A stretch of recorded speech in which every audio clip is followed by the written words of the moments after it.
नमस्कार, मैं कमलेश कबीर आपका एक बार फिर स्वागत करता हूं इस नए एपिसोड में। आज के इस एपिसोड में हम बात करेंगे न्यायपालिका से न्याय मांगती न्यायपालिका की। तो फिर सवाल यह है कि कटघरे में कौन खड़ा है और ऐसा मैं क्यों कह रहा हूं। पिछले कुछ दिनों से न्यायपालिका को लेकर इस देश में बहुत से सवाल खड़े किए जा रहे हैं। फिर चाहे उसमें उपराष्ट्रपति जगदीप धनखड़ का शामिल होना या फिर विपक्ष की पार्टियां हो या सत्ता पक्ष की पार्टियां हो या फिर न्यायपालिका का राष्ट्रपति से सवाल पूछना हो,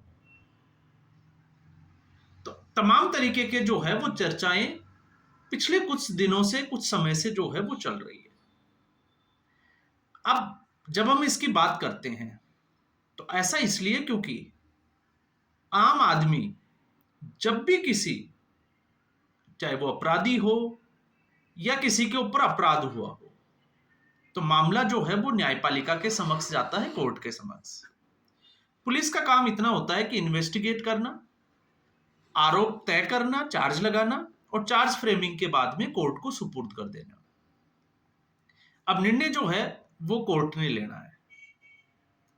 अब ऐसी स्थिति में आम आदमी जो है वो कहां जाएगा? कोर्ट के पास।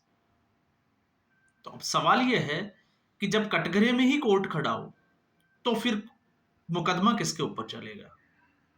और जब हम इसकी बात कर रहे हैं तो ऐसा क्यों कर रहे हैं? 28 जुलाई को मध्य प्रदेश की एक महिला जज, जो महिला जज है वो है शहडोल जो डिवीजन है उसकी, और 28 जुलाई को उसने इस्तीफा दे दिया। इस्तीफे में कारण क्या लिखा वो लाइन में पढ़ के सुनाता हूं। मैं न्यायिक सेवा से इस्तीफा दे रही हूं, इसलिए नहीं क्योंकि मेरी वजह से संस्था जो है वो नाकाम हुई है, बल्कि संस्था की वजह से मैं नाकाम हुई हूं। अब आप सोच के देखिए, ये महिला जज और उसका इस्तीफा है, उसमें ये बात लिखी गई। इसी महिला जज ने एक दूसरे जज के खिलाफ एक शिकायत दर्ज करवाई थी मध्य प्रदेश हाई कोर्ट से, चीफ जस्टिस से कोर्ट के, उत्पीड़न और दुर्व्यवहार के मामले में, लेकिन कोई सुनवाई नहीं हुई। बावजूद इसके सुप्रीम कोर्ट के कॉलेजियम सिस्टम के मुताबिक उस जज का प्रमोशन हो गया और उससे आहत होकर इस महिला ने इस्तीफा दे दिया। अब आप सोचकर देखिए। फिर हम आते हैं एक अलग मामले पे। सुप्रीम कोर्ट में एक और मामला आया था जिसमें वकील जो है वो जिस तरीके से प्रतिवादी ने एक झूठे तरीके से एक व्यक्ति को खड़ा कर दिया और केस भी जीत गया और सुप्रीम कोर्ट ने फैसला भी दे दिया। तो फिर जब सवाल खड़ा होता है भ्रष्टाचार को लेकर, जब हम बात यशवंत वर्मा की करते हैं तो फिर वो गलत कैसे है? एक जज के घर पर आग लगती है और उस आग में स्टोर रूम में जले हुए नोटों के बंडल मिलते हैं। तो आप सोचकर देखिए, एक जज के जिसके सामने एसपी भी जो है वो सैल्यूट करता हो, खड़ा होता हो, जिसकी परमिशन के बिना कुछ नहीं होता हो, उसके घर में इतना केस आया कहां से? और अगर उसके घर पर केस आया तो आखिर वो जनरेट कैसे हुआ? ये भी जो है वो अपने आप में बड़ा सवाल है।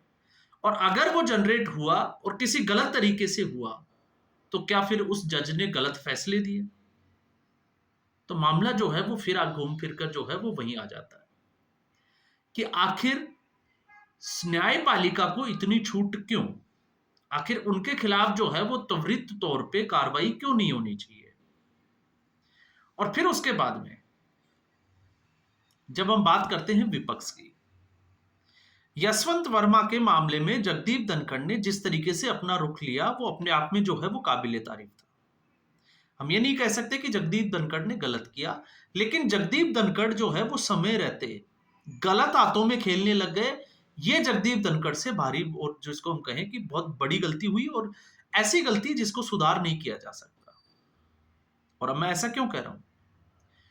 इस देश के सबसे बड़े वकील कपिल सिब्बल हो या अभिषेक मनु सिंघवी, कपिल सिब्बल के आपने ये देखा होगा 2018 के बाद से ही, या मैं कहूं कि जब से राम मंदिर का जो केस था वो लड़ने के लिए लिया, उसके बाद से ही सितारे जो है वो गर्दिश में है।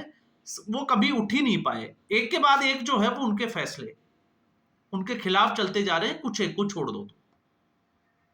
अब इसमें चाहे वो आपने देखा धारा 370 या अनुच्छेद 335(1) का हो जम्मू कश्मीर का, राम मंदिर का फैसला हो, वक्फ बोर्ड को लेकर हो, अभी आपने देखा उदयपुर फाइल्स को लेकर हो, या फिर अभी यशवंत वर्मा।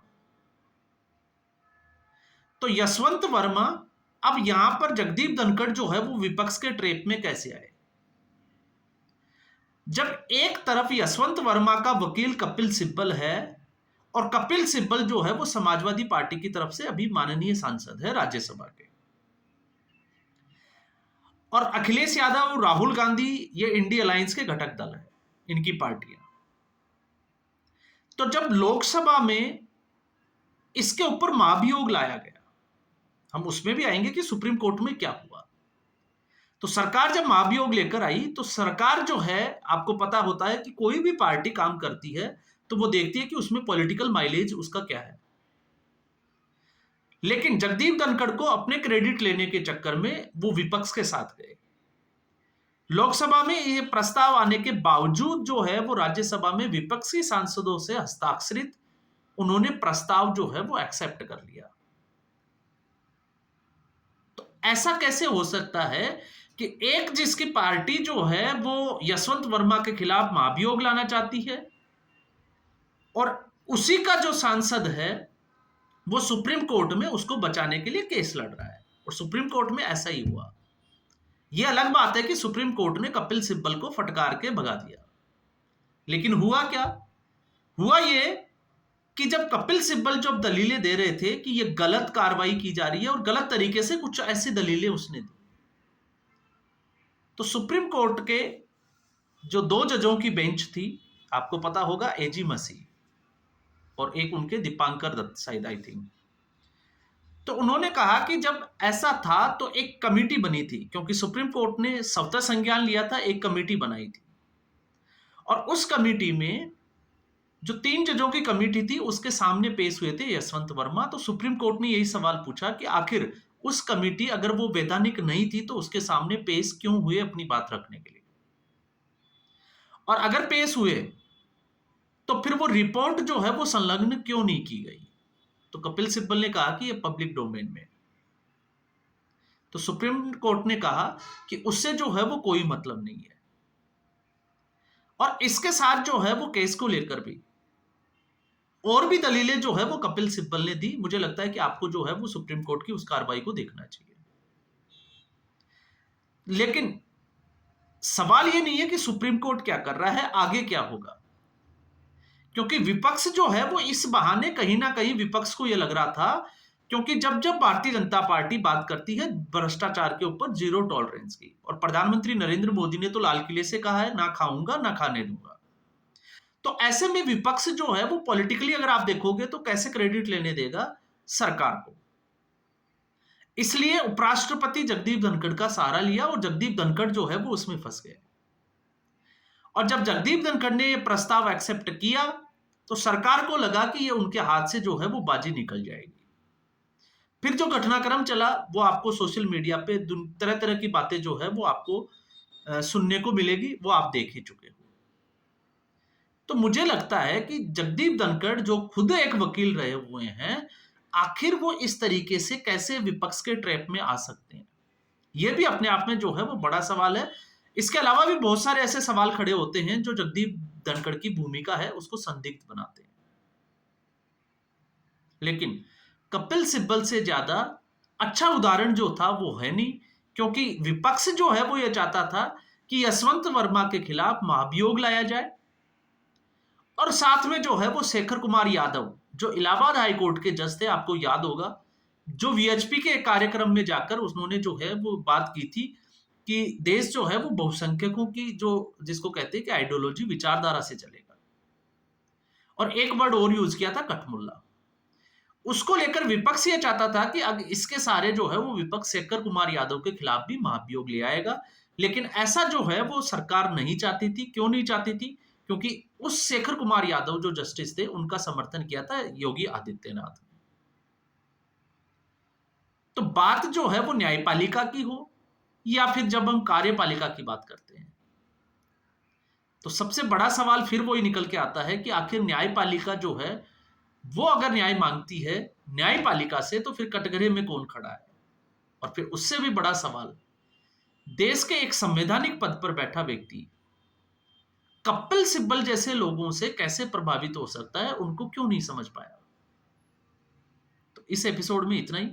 उम्मीद करूंगा वीडियो एपिसोड आपको पसंद आया होगा। वीडियो को लाइक करें, शेयर करें, चैनल जरूर सब्सक्राइब करें। धन्यवाद।